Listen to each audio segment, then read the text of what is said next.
Hi viewers, welcome to Kalyanima vlogs. ఈరోజు కోడి కూరను మరిపించే విధంగా పాలాకుతో అంటే పాలకూరతో ఈ పకోడీ కూర ఈజీగా హెల్తీగా ఎలా చేయాలో చెప్తాను. చేసి తిని ఎలా ఉందో కామెంట్ చేయండి. ఓకే, ఈ పకోడీ కూరకి కావలసిన పదార్థాలు: పాలకూర ఒక 2-3 కట్టలు తీసుకోండి, ఎక్కువ ఉంటేనే మంచిది. శనగపప్పు ఒక చిన్న కప్పు తీసుకొని 1 గంట సేపు నానబెట్టుకోండి.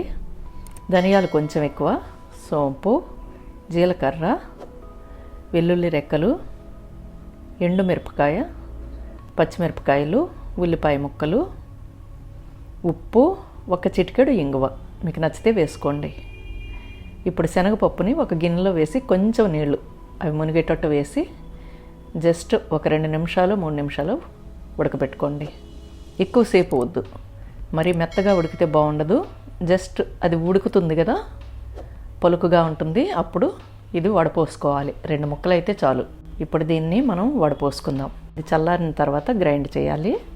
ఇప్పుడు గ్రైండర్లో మిక్సీ జార్లోని ధనియాలు, జీలకర్ర, సోంపు, మిరపకాయ ఇవి ముందు పొడి కొట్టుకోవాలి.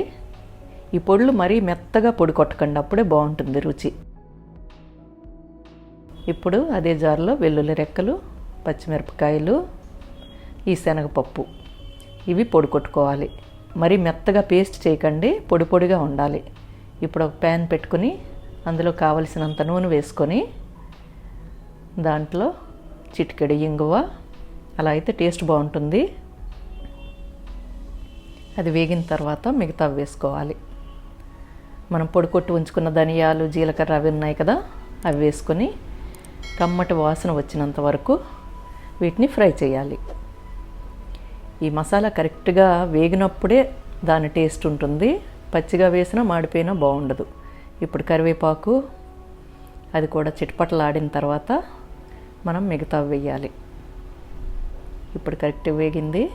ఇప్పుడు ఉల్లిపాయ ముక్కలు వేసుకొని దాన్ని కూడా కొంచెం సేపు వేయించుకోవాలి. ఇవి కూడా వేగిపోయి ఇప్పుడు దీంట్లో మనం గ్రైండ్ చేసి పెట్టుకున్న శనగపప్పు పొడి ఉంది కదా, ఇలా పొడి పొడిగా ఉండాలి.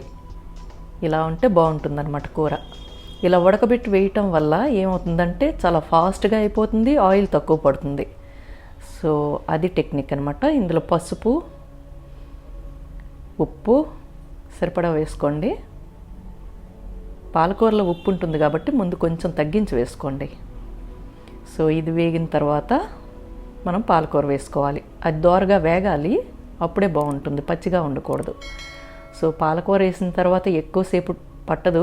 ఇందులో నీళ్లు వేయకండి, దాని నీరుతోనే అది ఉడికిపోతుంది. నీరు వేస్తే పేస్ట్ అయిపోతుంది, బాగుండదు కూర. ఇలా అయితే పొడి పొడిగా వస్తుంది, చాలా ఫాస్ట్గా అయిపోతుంది, చాలా చాలా టేస్టీగా ఉంటుంది. మన మసాలా వడలు ఉంటాయి చూసారా, ఆ టేస్ట్ వస్తుందన్నమాట. సో పిల్లలు ఆకుకూరలు అవి తినరు కదా, అప్పుడు వాళ్ళకి ఈ రకంగా చేసి పెట్టండి.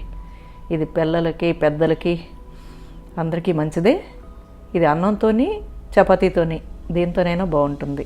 సో మీకు నచ్చితే లైక్ చేయండి, షేర్ చేయండి, సబ్స్క్రైబ్ చేయండి.